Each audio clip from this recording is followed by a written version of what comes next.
Kristin McGee.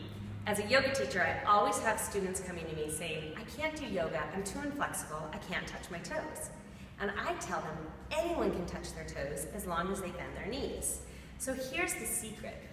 When you bend your knees and touch your toes, you're finding the hip hinge right at the right place, right at the fold. It's like an origami fold. So remind yourself that your back starts all the way down at your hips, not at the middle of your back. So when they say, I can't touch my toes, they end up rounding their back, locking out the knees, and trying to touch their toes this way, as opposed to bending their knees, arching out of the lower back, and touching the toes here.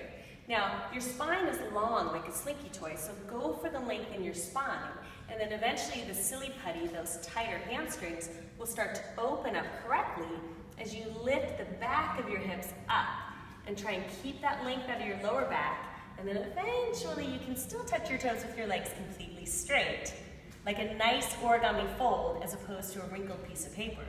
But as you're new and as you're starting, just remind yourself you can always bend your knees and reach to your toes this way, and over time you're going to start to find that length in the back of the thighs. So keep breathing and keep practicing, and thanks for joining me.